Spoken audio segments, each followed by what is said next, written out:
Jadi dalam kehidupan itu tidak akan berjalan sempurna seperti yang ingin kita rasakan. Selalu akan ada perbedaan pandangan. Ya, bahkan dalam kehidupan rumah tangga saja, ya maaf ya, Anda misalnya seorang istri mau ke sini saja mungkin masih bisa beda pandangan. Warna apa untuk jilbab yang dipakai? Ya, dengan suami bisa berbeda. Papa, bagus yang mana ya? Hijau atau kuning? Ah, kayaknya yang hijau deh gitu kan? Enggak, kayaknya kuning deh gitu kan? Masih mending ada dua pilihan. Begitu dipakai pink. Bisa berbeda. Anak bisa berbeda. Jadi kesan pertama yang ingin dibangun bahwa dalam kehidupan sudah pasti akan ada keragaman pandangan. Dan yang kedua, yang tidak normal, keragaman pandangan itu boleh jadi melahirkan tindakan-tindakan yang kontraproduktif. Mungkin akan mendapatkan celaan. Allah dicela. Malaikat dicela. Rasul dicela. Nabi dicela. Sahabat dicela. Tabi'in dicela. Ulama dicela. Kita siapa yang mungkin belum menjadi bagian dari orang-orang itu dan ingin bebas dari celaan? Itu mustahil. Jelas sampai sini? Jadi kalau mendapatkan celaan, berbahagialah, berarti kehidupan kita normal. Jelas? Pernah mendapatkan celaan dalam hidup? Halo? Pernah disoal oleh orang lain? Pernah direndahkan oleh orang lain? Nah, Allah tuh memberi kesan kepada kita, jangankan engkau, Rasul yang paling mulia saja pernah mendapati itu. Tapi bagaimana seni mendapatkan ketahanan sehingga dalam dicela pun tetap tenang. Dalam disoal pun tetap hatinya nyaman. Karena ketenangan itu yang membawa pikiran tenang dan tindakan yang terukur. Dan kadang-kadang ketenangan itu lebih penting bahkan dibandingkan dengan harta yang berlimpah. Seringkali saya berikan perbandingan dari sejak dulu kita belajar kan. Coba pilih mana? Saya yakin masih konsisten. Pilih mana? Kaya tapi gelisah atau miskin tapi tenang. Tidak boleh ada pilihan ketiga, saya tahu itu. Kaya tapi gelisah atau miskin tapi tenang. Pilih mana? Ya, saya tahu lah. Kaya tapi tenang. Oke, di fase ini wahyu belum turun. Nabi sudah ngajar, turun wahyu, turun al-ala, turun beberapa surah. Tiba-tiba ada masa jeda, wahyu belum turun. Sepekan belum turun. Sebulan belum turun. Disitulah muncul seakan ada amunisi bagi orang-orang yang tidak senang dengan Nabi, tidak senang dengan ajakan Nabi pada kebaikan. Ini poin yang kedua. Kalau Anda berbuat baik, pasti ada tantangan. Ingat ya, kalau Anda berbuat baik, apapun itu, pasti ada tantangan. Yang menguji konsistensi kebaikan itu apakah serius untuk dilakukan atau tidak. Maka mulai muncul tuduhan. Lihatlah Muhammad dari ditinggalkan sama Tuhannya. Itu Muhammad dah gila tuh, naik turun bukit, naik turun lagi, kayak orang bengong. Muhammad udah ada beban di pundaknya. Jangankan umatnya, Rasulnya saja yang mengklaim Rasul punya masalah katanya, ya kan? Dan ditinggalkan Tuhannya, kok masih mau ikut Muhammad? Maka dalam keadaan itulah kemudian ditunggu, naik turun. Turunlah kemudian dua surah sekaligus, surah 93, surah 94, yaitu surah Ad-Duha dan Al-Insyirah.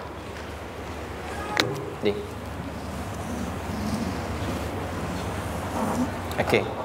Ini materinya dahsyat ya. Penting sekali, saking pentingnya ini cepat habis tuh. Bismillah. Sekali lagi. Jazakallah khair. Lebih kelihatan ya. Baik, yuk pelan-pelan. Jadi turunnya surah Ad-Duha dan surah Al-Insyirah, hikmahnya satu atau fungsinya satu, memberikan petunjuk bagaimana mengatasi satu persoalan sesulit apapun, tapi masih dapat menghadapinya dengan keadaan yang tenang. Satu surah ini atau dua surah ini diturunkan untuk membimbing setiap hamba menuju kepada ketenangan hati. Dua, membangun kekuatan mental sehingga dalam situasi apapun dia tetap kuat mengatasi berbagai persoalan kehidupan. Nanti terapannya banyak, di bisnis ada. Nanti saya turunkan contohnya. Kadang-kadang ikut tender, sudah bagus, sudah menang, tapi proyeknya diambil orang. Ada yang begitu? Nanti ada ayatnya, ada. Nanti kita turunkan. Udah siap-siap, kan, pengen melamar, ternyata keduluan orang, gitu kan? Udah siap-siap, pengen dapat ini, mau lulus, ternyata nilainya nggak seperti yang diharapkan. Muncul, ada, selalu ada demikian. Nanti kompleksitasnya banyak. Tapi dua surah ini kalau kita bisa kuasai artinya dengan baik, pahami dengan benar, maka akan ada sesuatu yang beda yang terasa dalam jiwa kita dan kesiapan mengatasi setiap persoalan dalam kehidupan. Yuk kita baca dulu ya supaya dapat keberkahannya dari dua surah ini. Saya bacakan, Anda ikuti ya. A'udzu billahi minasy syaithanir rajim.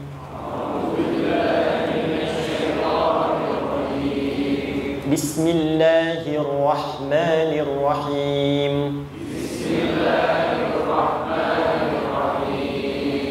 Wadduha wal-laili idza saja ma wadda'aka rabbuka wa ma qala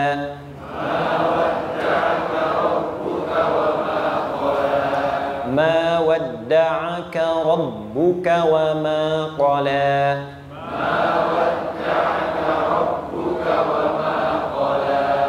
walal akhiratu khairul laka minal ula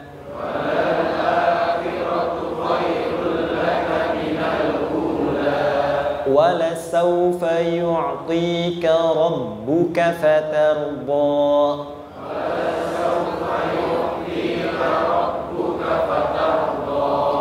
alam yajidka yatiman fa'awa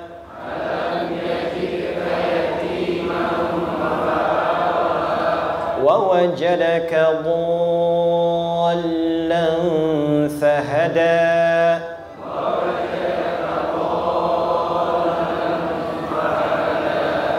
ووجدك عائلا فأغنى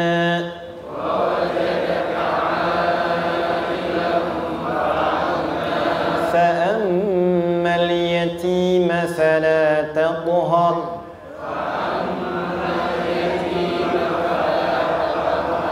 وأما السائل فلا تنهر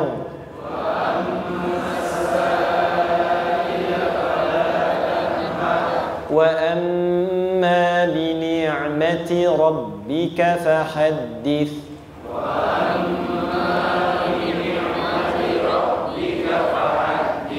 Baik, satu surah dulu, alhamdulillah. Izin saya bacakan tadi untuk diikuti supaya setidaknya kalau kita pulang dan ditanya bagaimana hidupmu engkau jalani, seperti apa engkau berinteraksi dengan Quran yang telah aku turunkan, maka kita pernah menjawab, ya Allah kami pernah bacakan itu. Jangan pernah kita berkehidupan sampai wafat dan tidak pernah berinteraksi dengan Quran walaupun sekedar membacanya. Wadduha, aku bersumpah, setiap huruf waw yang berada di awal kalimat di satu surah itu makna utamanya berarti sumpah. Ya, qasam, sumpah. Seringkali diartikan demi, ya. Wal asri, demi masa. Wal fajri, demi waktu fajar. Wal laili, demi malam. Intinya sumpah. Sebentar, pelan-pelan. Kalau Allah menyampaikan sesuatu kepada kita, yakin tidak? Saya ulang, yakin tidak? Serius? Hah? Kalau yakin, kenapa tidak dilakukan? Ya, itu pertanyaan besar ya. Baik, kalau Allah menyampaikan, tidak bersumpah pun harusnya kita yakin.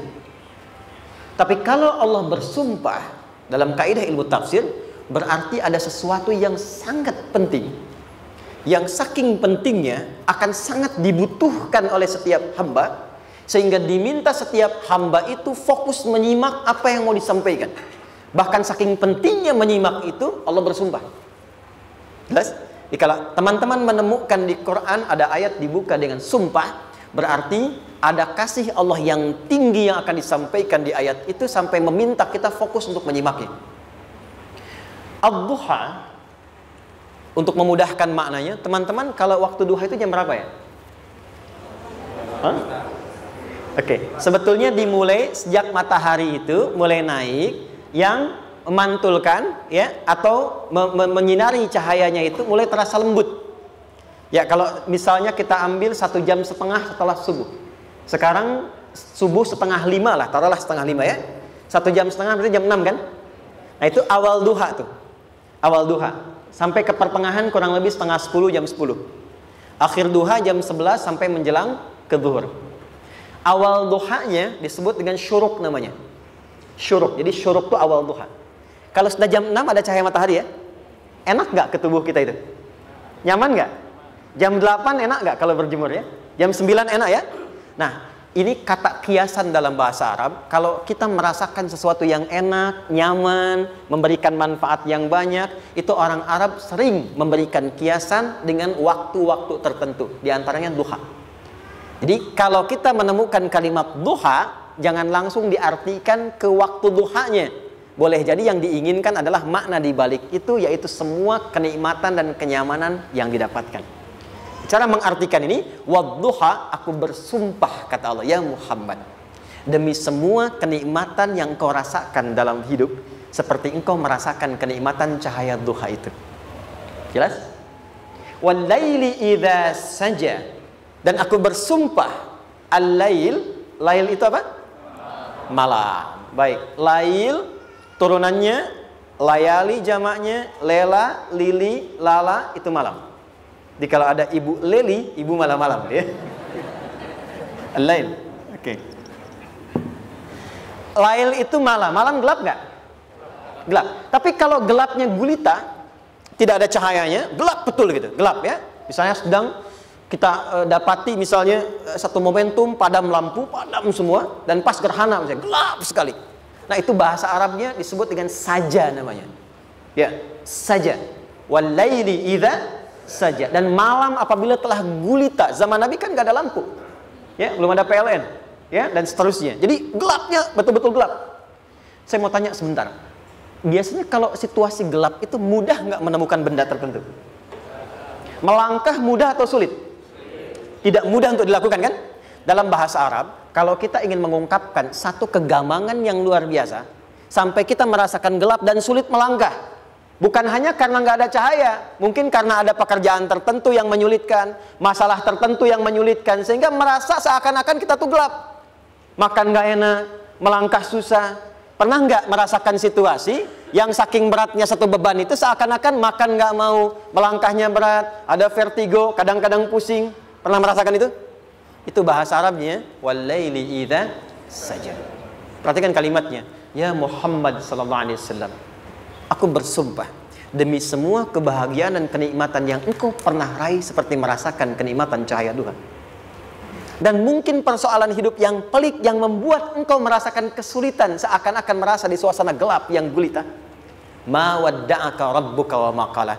Tanamkan dalam jiwamu yang paling dalam, aku tidak akan pernah meninggalkanmu. Ada suami pulang dari pekerjaan, mendapati istri sedang termenung dan mengalir air matanya.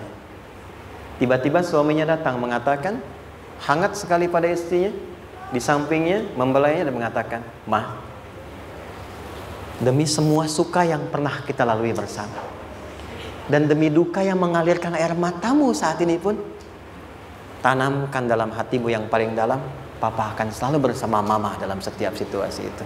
Kira-kira para ibu merasakan itu bagaimana perasaannya? Masa sih? Tapi itu menarik loh. Menarik ya. Jadi kalau teman-teman ngaji surat Yusuf, di surat Yusuf itu laki-laki diilustrasikan dengan matahari, perempuan diilustrasikan dengan rembulan. Ya. Inni ra'aitu ahada asyara kaukaba wasyamsa wal qamara ra'aituhum li sajidin. Ayah, aku melihat bulan dan matahari serta 11 gemintang sujud hormat kepadaku. Jadi matahari diartikan itu sebagai laki-laki, suami, ayah. Kenapa disebut matahari? Diilustrasikannya, matahari itu kan menyengat dengan kuat. Kalau kita menjemur, mengeringkan pakaian, melindungi. Tipikal suami itu melindungi. Ada yang ganggu istri, sengat dengan kuat. Ada air mata yang mengalir, hei, keringkan itu sehingga tidak larut air mata mengalir di pipinya. Itu matahari. Sebaliknya rembulan. Rembulan itu kan enak dipandang, bukan bulannya ya, bukan bulannya. Kalau bulannya kan desainnya nggak sempurna baik terlihat, tapi cahaya rembulannya. tampil dengan indah, tampil dengan baik, enak dipandang, menenangkan, dan tidak tertukar. Jangan sampai ada istri jadi matahari, suami jadi rembulan. Jelas ya? Dengan kekuatan bulan aku menghukummu, ya kan? Itu salah.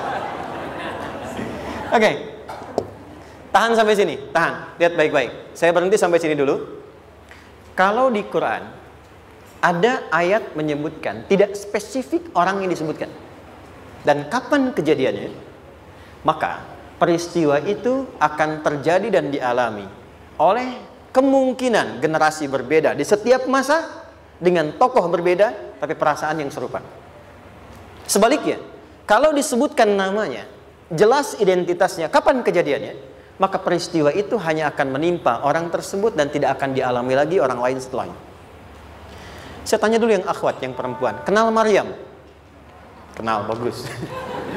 Kenal di mana? Maryam anaknya Imran, mengandung, melahirkan Isa alaihissalam, Yesus Mesias, tanpa disentuh laki-laki manapun. Dan di Quran identitasnya disebutkan langsung, Maryam binti Imran, wa Maryam ibnata Imran. Ini menunjukkan kesan bahwa yang mengandung dan melahirkan tanpa disentuh laki-laki manapun, itu hanya Maryam anaknya Imran. Ingat ya, mengandung melahirkan tanpa disentuh laki-laki manapun, bukan mengandung melahirkan tanpa suami. Kalau itu banyak dia, ya, mengandung melahirkan tanpa disentuh laki-laki manapun, hanya Maryam binti Imran. Tapi kalau nggak disebutkan siapa orangnya, kapan kejadiannya, tidak detail disebutkan, ini artinya situasi itu akan dialami kembali oleh orang di masa depan dengan generasi yang berbeda tapi substansi yang sama. Pertanyaannya, pernahkah kita mengalami situasi yang sulit sampai seakan merasa gelap? Nah, baik, maka adab yang pertama, jika mengalami situasi seberat apapun dalam berkehidupan, maka dekati Allah Subhanahu wa ta'ala. Ini awalnya, dekati Allah. Apalagi kalau ada yang mengatakan ini nggak mungkin, ini nggak akan terjadi, ini nggak bisa. Kalau sudah ada tanda seperti itu tanda langsung dari Allah, supaya Anda diminta langsung mendekat kepada Allah dan tinggalkan semua makhluk. Karena Allah hanya akan mengabulkan langsung kepada Anda tanpa perantara siapapun. Itu yang terjadi pada Nabi Zakaria. Ini nggak mungkin, ini mustahil. Maka beliau langsung memohon kepada Allah dan langsung menyebutkan, ya Allah, saya minta darimu saja, tidak dari yang lain. Maka dikabulkan seketika. Jadi yang pertama, jika punya kesulitan sebesar apapun, seberat apapun, cepat dekati Allah. Maka di situ akan dijawab langsung oleh Allah, ma wadda'aka rabbuka wa ma qala. Hambaku, sepanjang engkau mendekat kepadaku, maka yakinkan dalam dirimu, situasi apapun yang kau rasakan, aku tidak akan pernah meninggalkanmu. Sudah? Satu? Paham sampai sini? Oke. Pelan-pelan ya. Saya belum bicara caranya. Saya baru bicara di awal motivasinya. Dekati Allah dulu, nanti caranya didetilkan di surah Al-Insyirah. Teruskan. Ma wadda'aka rabbuka wa ma qala. Walal akhiratu khairul laka minal. Perhatikan. Hei, seberat-berat bebanmu saat ini, ingat, satu saat akan tuntas. Dan ini pun ujian. Kalau sudah meninggal, gak ada ujian lagi. Dan nanti kehidupan yang sekarang, apapun yang kau pertentangkan, perdebatkan, perselisihkan, itu semua akan ditinggalkan. Jadi ternyata Allah mengungkap hakikat kehidupan dunia. Apapun yang diperselisihkan, tuh unik ya. Orang berselisih pada yang akan ditinggalkan. Aneh nggak? Ada orang berebut makanan, kan? Rebutan sampai berkelahi dan sebagainya. Pada akhirnya makanan yang diperebutkan itu pun akan ditinggalkan. Yang ini meninggal, itu meninggal. Jadi memperebutkan sesuatu yang pada akhirnya akan berakhir. Kata Allah, Allah sampaikan, jika Anda mengalami situasi, sesuatu yang mungkin membuat berat, tanamkan pada jiwa kita, hei, yang aku kejar-kejar ini, boleh jadi aku akan tinggalkan juga. Kenapa aku harus menangisi dan larut pada sesuatu yang tidak abadi? Maka Allah hibur kita dengan mengatakan, kamu tenangkan diri dulu. Semua yang kamu pikirkan sampai membuat kamu berat begini, pada akhirnya kamu tinggalkan. Dan yang abadi itu akhirat. Walal akhiratu khairul laka minal. Dua, pelan-pelan sikapi setiap masalah dengan proporsional. Jangan terlalu larut dalam sesuatu. dapat job satu, pengen, udah siap, kontraknya besar, tiba-tiba hilang. Dipikirin, Anda mikirkan itu pun nggak akan balik. Proporsional aja dulu. Ya, nanti caranya akan turun nanti di alin syirah. Tenangkan diri dulu. Prasangka baik kepada Allah Subhanahu wa taala. Boleh jadi apa yang Allah ingin berikan sebagai pendahuluan sekarang belum sampai kepada kita karena Allah menyiapkan yang lebih baik di balik itu. Kita belum tahu ada apa di balik itu sehingga kita tidak dapatkan itu. Sehingga kemudian Allah katakan walal akhiratu khairul laka minal ula. Teruskan wala saufa yu'tika rabbuka. Pelan-pelan. Orang yang punya sikap seperti ini itu cenderung lebih dekat mendapatkan ridha Allah dibandingkan dengan orang-orang yang larut dalam kesulitan. Orang yang move on dengan setiap persoalan dalam kehidupan, cepat berpikir secara proporsional, tidak menggantungkan hidupnya pada persoalan tertentu sehingga membuat dia menjadi beban, itu lebih mendekatkan dirinya kepada ridha Allah dibandingkan dengan orang yang meratapi persoalan hidupnya. Ya. Pelan-pelan. Jadi spiritnya, kalau punya masalah apapun, jangan dilarutin terus. Gak usah diratapi, cepat move on. Berpikir lagi, rencanakan lagi. Nanti, detailnya ada di alin syirah. Tapi poin besarnya, janji Allah mengatakan, kalau Anda bisa move on, proporsional, maka yang dijanjikan oleh Allah, di situ Allah percepat datangnya ridha Allah Subhanahu wa ta'ala. Kalau ridha Allah sudah datang, maka akan dua yang diberikan. Pertama kali, ketenangan di dalam jiwa. Dan yang kedua, kemampuan untuk berikhtiar lebih baik mencapai apa yang diinginkan. Satu, kalau ridha Allah sudah diberikan pada seorang hamba, yang pertama diberikan ketenangan dalam jiwa. Bukan dunianya dulu. Bukan apa yang Anda ingin harapkan dulu. Pengen sesuatu, ya, pengen materi, pengen kedudukan, pengen lulus anaknya ujian, ya kan? Tiba-tiba terjadi sesuatu, diratapin, alih-alih meratap, alih-alih membuat status, alih-alih menyulitkan diri, kata Allah, terima dulu proporsional. Setelah itu dekatkan diri kepada Allah, turun ridha Allah, begitu turun yang pertama diberikan ketenangan kepada hati. Tenang dulu. Kalau sudah tenang, nanti dibimbing menyelesaikan apa yang sedang dihadapi itu. Itu poin yang ketiga. Pelan-pelan. 4. Kita masuk ke detail sekarang. Perhatikan baik-baik. Ini yang paling menarik. Alam yajidka yatiman fa'awa. Muhammad SAW, bukankah dulu engkau yatim? Punya banyak masalah? Aku selesaikan juga. Ayahmu meninggal sebelum lahir, ada ibu. Ibu meninggal, ada kakek. Kakek meninggal, ada paman. Ya kan? Ada teman yang menemani Sayyidah Khadijah. Teman yang setia. Semua kebutuhan tersedia. Artinya apa? Perhatikan baik-baik. Kalau Anda punya masalah sekarang, jangan sampai melupakan yang dulu-dulu pun pernah tuntas Allah selesaikan. Jadi kalau sekarang sedang punya persoalan, jangan sampai satu masalah ini membuat Anda kehilangan harapan dan kehidupan. Sementara Anda sadar, dulu pun banyak masalah kok selesai juga. Kenapa dengan yang satu ini kita harus jatuh? Sekarang usia berapa?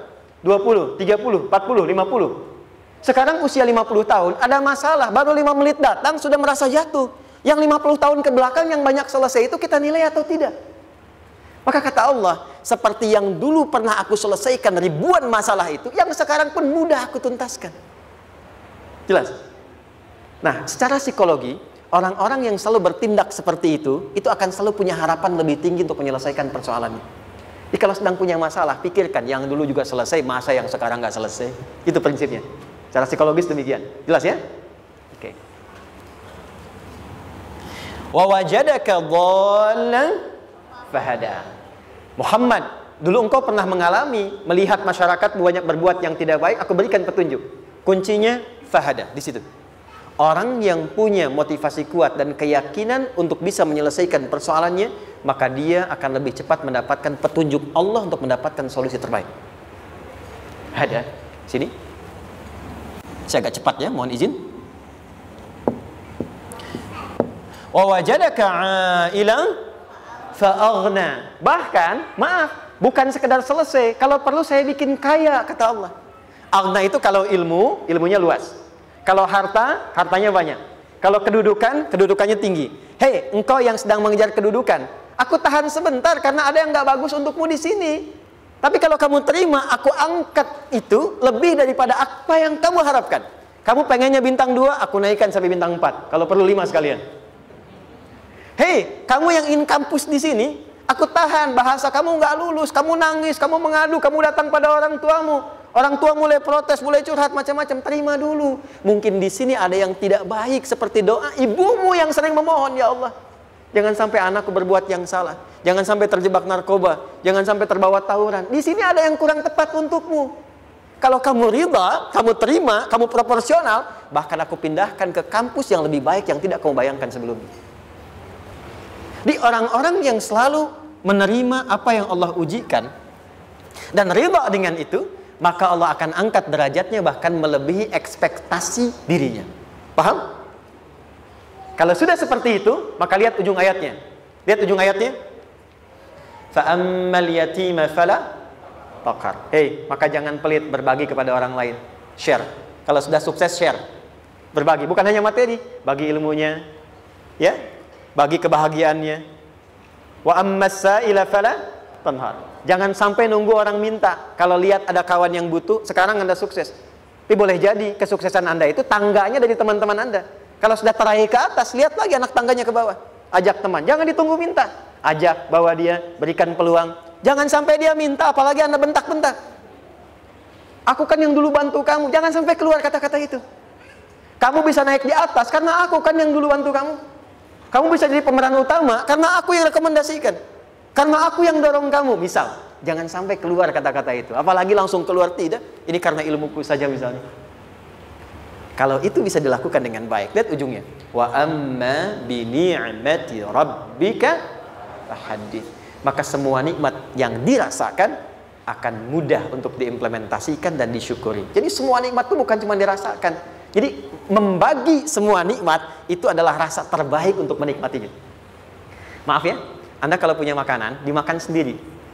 Dengan dibagi sama-sama, kira-kira rasa nyamannya yang pertama atau yang kedua? Kedua. Makan sendiri, enaknya sendiri kan? Tapi ketika ada teman berbagi dan tahu, oh enak ya, nyaman ya, ada kebahagiaan, ada ngobrol, ada tertawa, ada kebersamaan, itulah inti nikmat yang sesungguhnya. Wa amma bi ni'mati rabbika, ternyata masalah yang diberikan bukan ingin memberikan beban, tapi ujungnya, endingnya supaya Anda bisa mendapatkan nikmat berkualitas yang bisa dibagi. Dilihat surat Ad-Duha itu jangan cuma lihat awalnya, lihat ujungnya. Ternyata ketika seseorang mendapat masalah seberat apapun, itu bukan ingin membebani, tapi ingin meningkatkan kualitas hidupnya supaya mendapatkan nikmat yang lebih besar dan merasakan nikmatnya itu dengan berbagi. Itu poinnya. Jadi kalau sampai sini kita paham dan kita beri nama misalnya dengan fikih ujian. Jadi kalau desain ujian ini sistematikanya kita pahami, maka tidak ada alasan untuk mengeluhkan persoalan. Jadi melihat masalah itu bukan sebagai beban, pada akhirnya melihatnya sebagai tangga untuk mencapai kebahagiaan. Jelas sampai sini?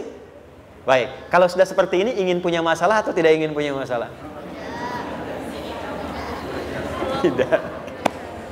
Ingat ya, jadi kalau anak pulang bawa masalah, dilihatnya jangan beban. Oh, Allah ingin menaikkan kualitas pada anak saya, yang dengan itu menjadikan ia mendapatkan nikmat yang belum pernah didapati.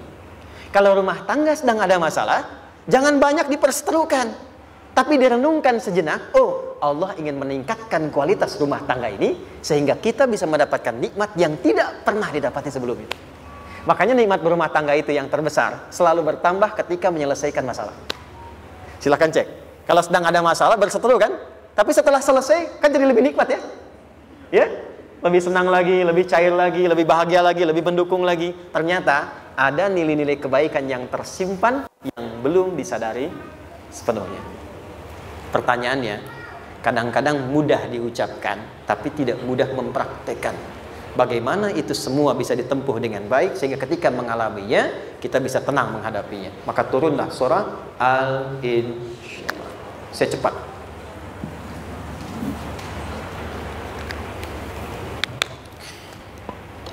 Teman-teman, ini apa? Kelas ya? Baik, pelan-pelan sedikit. Kira-kira volumenya besar kecil? Kecil ya? Baik. Kalau saya bandingkan dengan gayung, volumenya besar mana? Gayung ya? Baik.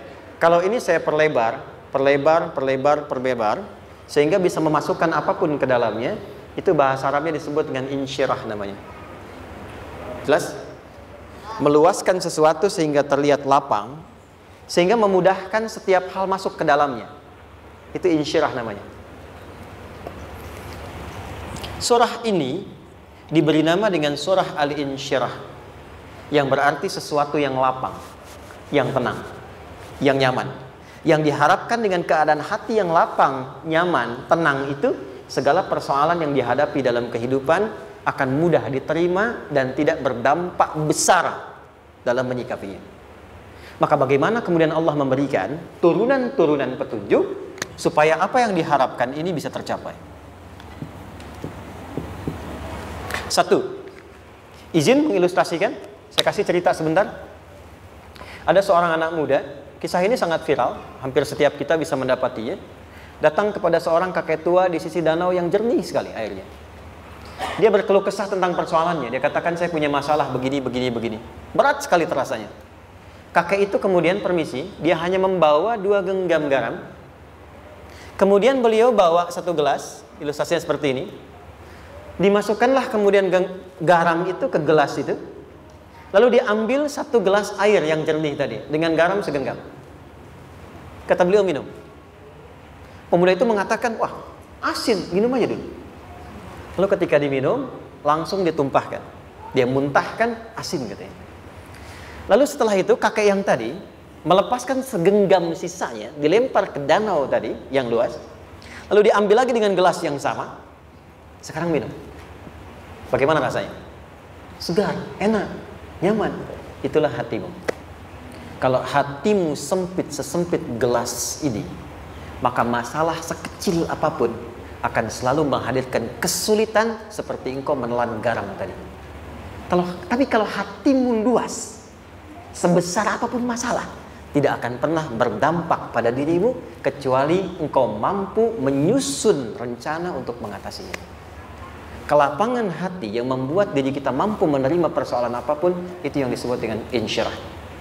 Makanya dulu tahun 90-an ada sinetron Hati Seluas Samudra gitu ya. Saya pernah tahu itu.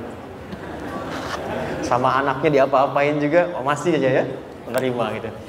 Dulu siapa ya? Jeremy Thomas dan lain-lain ya. Saya kira ada itu. Ya, saya kira itu ya.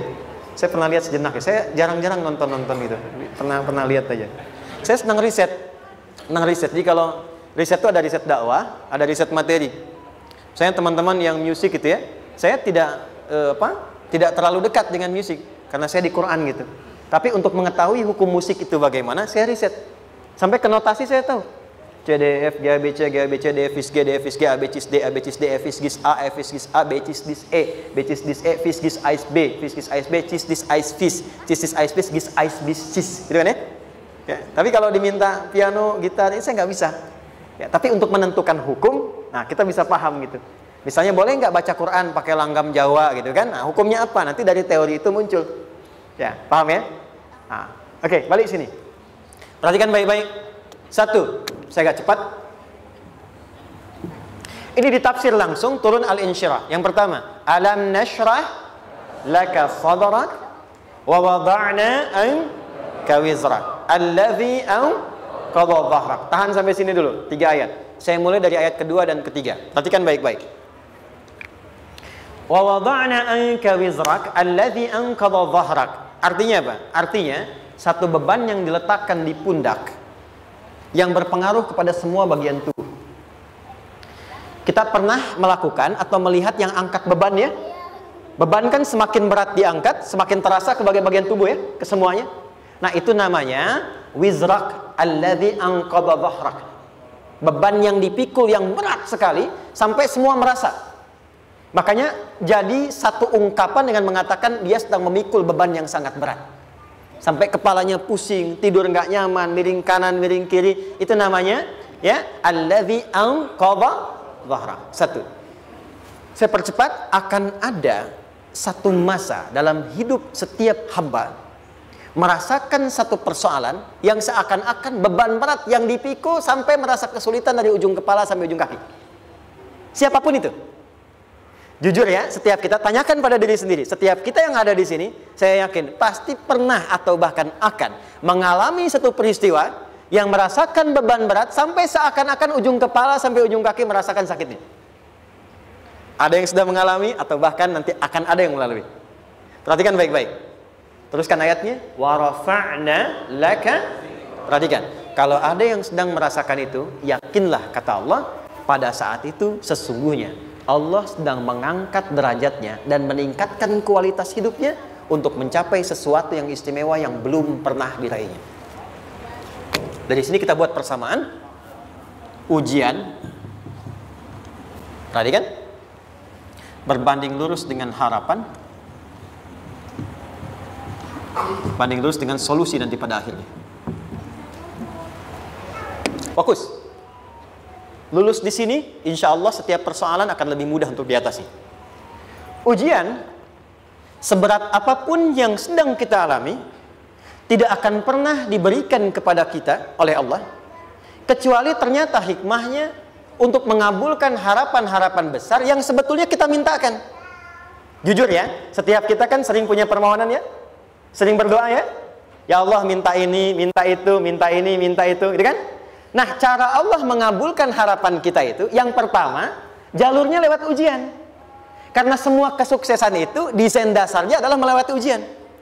Coba, anak-anak kita yang sedang sekolah itu, apa mungkin diwisuda dengan penuh kebahagiaan kalau nggak mengalami ujian? Hah? Lewat ujian dulu kan? Dia belajar dulu, ujian dulu, ngatasin soal dulu, lulus, baru wisuda. Apakah mungkin akan dapat IPK 4 yang diharapkan kalau tidak mengalami ujian? Belajar dulu, ya kan? Ada waktu, sempat dia bangun malam, siang, dan seterusnya, belajar, keringat, dan sebagainya, baru bahagia kan? Dan ternyata belajar itu untuk diwisuda. Sebab kalau kita tidak belajar, mustahil dapat wisuda. Kalau tidak lewat ujian, mustahil dapat ijazah.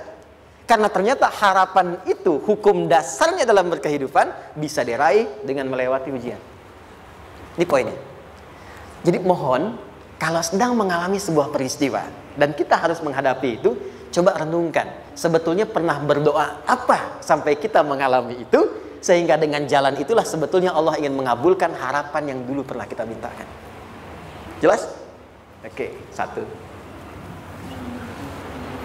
Yuk turunkan rumusnya pelan-pelan. Quran surah kedua ayat 286. Ini kesini dulu baru nanti kita balik lagi. 2 Al-Baqarah ayat 286. La yukallifullahu nafsan illa usaha. Tahan sampai sini. Lihat baik-baik. Hukum yang pertama. Hukum pertama. Allah tidak mungkin menguji seorang hamba di luar batas kemampuannya. Jadi kaidah yang pertama tadi, kalau kita sedang diuji, sebetulnya ada harapan dan doa yang pernah kita mohonkan dan Allah ingin mengabulkan itu, jalan pertamanya lewat ujian. Tapi adilnya Allah, tidak akan pernah kita diuji kecuali sesuai dengan kemampuan kita. Jadi kalau nggak mampu, nggak mungkin diberikan ujian. Ingat ya, kalau tidak mampu, tidak mungkin diberikan ujian. Artinya harapan yang kita mohonkan pun akan sesuai dengan kemampuan kita. Jadi kalau kita minta sesuatu nggak mungkin bisa menggunakannya, nggak akan dikasih. Nah, balik ke sini untuk memberikan ketenangan kepada hati kita. Kalau sedang menerima persoalan, setelah kita mengatakan, oh ini mungkin ada harapan yang ingin saya dapatkan, jalannya lewat sini. Untuk memberikan ketenangan kepada hati, begitu persoalannya tiba, langsung katakan pada diri kita, saya pasti bisa menjalaninya. Mustahil saya diuji kalau nggak mampu menjalaninya. Itu bahasa singkatnya. Ingat ya, kalau ingin mudah menyelesaikan persoalan, kata Quran, setiap ada ujian, langsung katakan pada hati kita, insya Allah bisa. Nggak mungkin saya diuji kalau saya nggak sanggup. Jelas? Dan tanamkan itu pada hati yang paling dalam. Ini nggak mudah. Kalau cuma disimpan di pikiran, jadi beban. Tapi kalau Anda tanamkan dalam hati, seberat apapun masalahnya, pasti saya sanggup, pasti saya bisa. Pernah lihat dulu ada acara 90-an Benteng Hattori? Oke? Benteng Takeshi ya? Takeshi ya, gitu kan artinya kan bisa jawab ya. Saya tahu Ninja Hattori mendaki gunung lewati lembah, ya tahu ya. Son Goku, Son Gohan, saya tahu itu. Son Goku, Kamehameha, Piccolo itu yang nulisnya Suzuki Watanabe, saya tahu itu. Benteng Hattori, balik lagi ya. Benteng Takeshi ya. Puncaknya kan main pakai itu kan, pakai tank ya dan sebagainya. Tapi pernah ingat gak satu episodenya itu? Begitu akan bertarung, kan selalu ada motivator di sampingnya itu mengatakan, ayo kamu bisa, gitu kan? Wah, namanya. Dia nggak ngaji Quran tuh. Kita punya ayatnya. Pernah nggak? Buka lagi ya dulu ya. Oke. Korea, kenapa bisa nyusul Jepang? Salah satunya, waktu Jepang itu maju, setiap di Korea itu ditanamkan dari mulai anak-anak TK-nya. Kita harus lebih daripada Jepang. Sejak anak-anaknya TK. Itu ditanamkan betul. Kita bisa, kita dari TK. Sehingga ketika di sana bikin Honda, sini Hyundai. Hyundai kan dibacanya Hyundai, ya kan? Sana Honda, sini Hyundai gitu. Di apapun yang dibuat Jepang, Korea harus lebih unggul. Itu ditanamkan dari awal. Bisa. Kita itu sekarang punya ayatnya. Jadi kalau sedang punya masalah seberat apapun, katakan pada diri kita, insya Allah bisa. Gak mungkin diuji kalau nggak sanggup. Bisa insya Allah. Bisa. Kenapa mah? Bisa. Jelas? Oke. Sudah di situ teruskan. Lanjutkan. Warafa'na laka dzikra. Teruskan. Fa inna ma'al usri. Nah, ini poin terbesarnya. Fa inna ma'al usri yusra. Fa huruf yang menunjukkan sesuatu berlangsung dengan cepat. Inna di ilmu nahwunya berbunyi begini, di gramatikal bahasa Arab. Harfu nasbin wa taukidin, tansibul isma wa tarfa'ul khabara, mabniyun 'alal fathi la mahalla lahu min al-i'rab. Paham? Tidak. Inna huruf yang digunakan untuk menguatkan informasi agar ditancapkan ke dalam hati sekuat-kuatnya dan jangan pernah ragu. Jadi kalau orang Arab itu nancapkan tongkat begini dan kuat, tidak goyah, itu nasab namanya. Nasabar rajula asahu fil ardi. Inna ini harfun nasab. Jadi kalau ada di Quran dibuka informasinya dengan inna, maksudnya begini, hei, tancapkan informasi dalam hatimu dengan kuat, jangan pernah ragu. Yakinkan pada dirimu. Apa yang harus diyakinkan? Ma'al usri yusra. Inna ma'al usri yusra. Usrun sama dengan yusrun. Lari ke sini. Oke. Apa artinya usrun? Sulit. Oke. Sulit itu ada dua. Ada sa'bun, ada usrun. Kalau kesulitan yang relatif, kata si A sulit, si B mudah, itu sa'bun namanya. Contoh, kata si fulan, bahasa Jepang susah. Padahal kata yang lain tidak. Saya ke Jepang, anak-anak kecil begini bisa bahasa Jepang gitu kan. Bagi mereka mudah gitu ya. Saking mudahnya gitu. Kata shiwa gitu. Anak-anak kecil, bagi mereka mudah, bagi kita belum tentu. Itu sa'bun. Inna lughatal yabaniyah sa'bah. Relatif. Tapi kalau kesulitan yang sifatnya mutlak, semua orang mengatakan sulit. Maaf, bawa mobil, sulit atau mudah? Bukan mengendarai ya, bawa mobil, bawa. Sulit ya? Sulit ya? Baik, sepakat sulit semuanya. Nah, itu dalam bahasa Arab dikenal dengan usrun. Kesulitan yang semua sepakat bahwa itu susah. Sulit, semua sepakat. Dan ketika ada orang bicara, aku sedang punya masalah begini. Semua mengatakan, wah itu nggak mudah, itu nggak mudah. Itu usrun namanya. Lawannya, kemudahan yang relatif disebut sahlun. Tapi kemudahan yang semua sepakat bahwa itu mudah, itu yusrun namanya. Mengangkat spidol, semua mengatakan mudah, ringan. Itu yusrun namanya. Perhatikan, Allah tidak memasangkan sa'bun dengan sahlun, tapi memasangkan usrun dengan yusrun. Orang-orang yang punya keyakinan kuat, setiap persoalan itu akan selesai. Dan dia mengatakan pada dirinya, aku bisa melewatinya. Maka, perhatikan kalimatnya kata Quran. Inna ma'al usri yusran. Sesulit apapun masalah yang sedang dia alami, maka Allah akan datangkan solusi semudah-mudahnya yang bisa dia nikmati.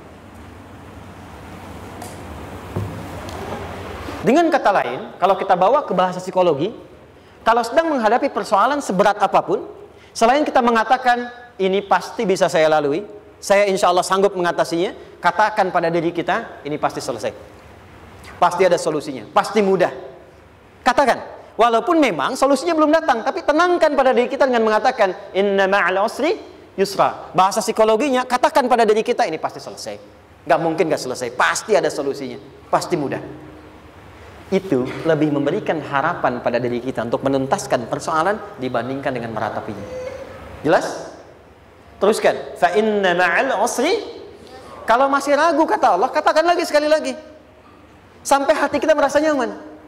Jadi kalau sedang punya persoalan seberat apapun, tanamkan pada diri kita, pasti selesai. Belum nampak, insya Allah pasti selesai. Gak mungkin diuji kalau gak ada solusi. Itu lebih memberikan harapan.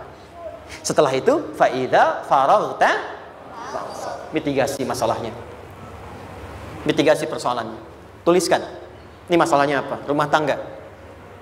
Apa saja misalnya, dia ada suami, ada istri, ada anak-anak. Masalah ada di mana? Kadang-kadang benangnya jadi kusut karena satu-satu nggak segera diselesaikan. Maka kata Al-Quran, fa'idha faraghta, satu-satu mitigasi dulu. Satu masalah di sini, lihat di suami, lihat di istri. Kalau pekerjaan, masalahnya apa? Sebelum bercabang kemana-mana, petakan. Apakah rekanannya? Apakah relasinya?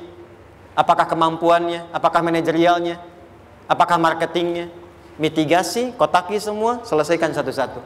Setelah itu, apa yang dilakukan? Wa ila rabbika, tawakal sepenuhnya kepada Allah untuk menentukan hasilnya. Tawakal itu yang paling mahal.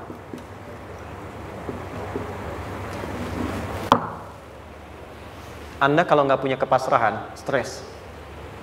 Karena selalu memikirkan apa yang mau dikerjakan dan selalu orientasi pada hasil. Kita punya tawakal. Kalau kita mampu menyerahkan sesuatu, gini, di sini ada orang yang paling jago misalnya main basket. Ada pertandingan basket. Begitu dibuka, udah tim musyawarah serahkan aja pada si fulan. Kan? Dia yang paling jago, dia. Bukankah dengan menyerahkan itu bukan hanya kita berikan sebuah tugas, ya kan? Tapi dengan itu ada kelapangan tersendiri kan? Yakinlah sukses, ini paling hebat. Pernah ada perasaan gitu? Sekarang, siapa yang paling mampu menguasai? Siapa yang paling hebat menyelesaikan segala hal? Siapa yang punya segalanya? Bukankah Allah? Orang-orang yang punya tingkat tawakal yang tinggi, maka satu, dia akan lebih stabil keadaan mentalnya dan tidak akan pernah gelisah dengan kekecewaan. Nggak ada kecewa. Karena tawakal itu kalau sudah kepasrahan pasti menerima hasil. Kalau sudah tawakal, terserah Allah tetapkan apa saja. Mau dapat sekarang, dapat besok, dapat nanti. Puncak yang paling tinggi, tugasmu hanya berikhtiar semampu yang bisa dilakukan. Selanjutnya, biarkan Allah menetapkan apa yang menjadi bagian dari maslahat kehidupan kita. Saya tutup. Cara Allah menjawab harapan kita ada 3. 1. Memberi langsung apa yang kita mintakan. 2. Menunda itu sampai kita siap menerimanya. 3. Mengganti apa yang kita inginkan dengan apa yang kita butuhkan. Saya ulang ya. 1. Memberi langsung apa yang kita mohonkan. Misal, ya Allah saya ingin A misalnya, anak saya pengen ke ITB. Tapi nggak mungkin tiba-tiba langsung masuk ITB kan? Pasti lewat ini dulu kan? Ada ujian dulu, ikut tes dan seterusnya diterima sesuai. 2. Kadang menunda sesuatu sampai dia sanggup menjalaninya. Anda punya anak usia 5 tahun, pengen diberikan motor. Anda mampu untuk memberi motor, dikasih nggak? Tidak. Sampai dia sanggup mengendarai motor, baru Anda berikan. Terkadang ada yang kita minta sekarang, tidak didapati sekarang. Tapi ternyata tahun depan kita dapat. Kita harus sadar bahwa anugerah yang kita dapatkan tahun depan itu sebetulnya adalah hasil doa kita di tahun ini. Pernah dengar nggak kisah viral? Nabi itu berdoa, baru dikabulkan setahun setengah. Setahun 6 bulan. Padahal itu Nabi loh. Kiblat pertama kita kemana? Palestina kan? Baitul Maqdis kan? Nabi berdoa, mohon terus nengok ke langit. Al-Baqarah 144, minta, jawabannya turun setelah setahun setengah, setahun 6 bulan. Ada yang mengatakan di tafsir setahun 8 bulan, baru dikabulkan setelah setahun setengah. Padahal kurang soleh apa Nabi? Nabinya siap, mungkin umatnya yang belum siap. Nabinya siap, tapi ada tantangan di masyarakat yang tidak mudah, yang mungkin bisa meruntuhkan dakwah, baru dikabulkan setahun setengah. Ketika semua umatnya sudah bisa siap menerima itu. Boleh jadi apa yang diminta orang tua sekarang terkabulnya mungkin belasan puluhan tahun pada anaknya yang nomor sekian. Tahu Imam Syafi'i? Imam Syafi'i itu kan nama aslinya Muhammad, bapaknya Idris, kakek yang ke atas yang ketiga namanya Syafi'i. Kenapa disebut Imam Syafi'i? Dinisbatkan pada kakek yang ke atasnya. Ternyata kakeknya ini seorang ulama besar, saleh, memohon kepada Allah, setiap di keturunannya ada yang bisa menggantikan lebih soleh, lebih baik lagi. Ternyata yang didapatkan bukan dari anaknya, tapi generasi keturunan yang kesekian. Anda belum sekarang bisa hafal Quran, misalnya Anda bermohon, berdoa, boleh jadi yang hafal mungkin bukan di anak, bisa di cucu, bisa di bagian keluarga yang lain. Maka terkadang tawakal itu tidak hanya memberikan hasil yang cepat, tapi memberikan keindahan yang terasa tertunda, tapi melengkapi kebahagiaan yang dirasakan. Penutupnya, boleh jadi minta ke ITB, diterimanya di Unpad. Minta motor, dapatnya mobil, kalau itu senang luar biasa. Minta mobil, dapatnya motor, gitu kan? Ternyata kadang-kadang di sini yang terakhir, saya tutup, Allah mengabulkan apa yang kita butuhkan, bukan apa yang kita inginkan. Anak Anda sakit, dibawa ke dokter, kata dokter jangan dulu makan jeruk. Maka Anda pulang, dia minta jeruk, Anda berikan apel. Saya nggak mau apel mah, saya pengennya jeruk. Nggak apa-apa nah, ini apel rasa jeruk misalnya kan. Anda berikan. Ternyata apa? Bukan ingin menyakiti dan tidak mengabulkan keinginan anak, tapi lebih memberikan apa yang dia butuh. Kadang-kadang maaf ya, teman-teman mintanya proyek A, udah capek, di situ nggak dapat, dapatnya di yang lain. Teman-teman, itu Allah berikan sebetulnya hasil ikhtiar Anda yang sebelumnya. Cuma dikasih yang lebih baik, yang tidak Anda pernah bayangkan.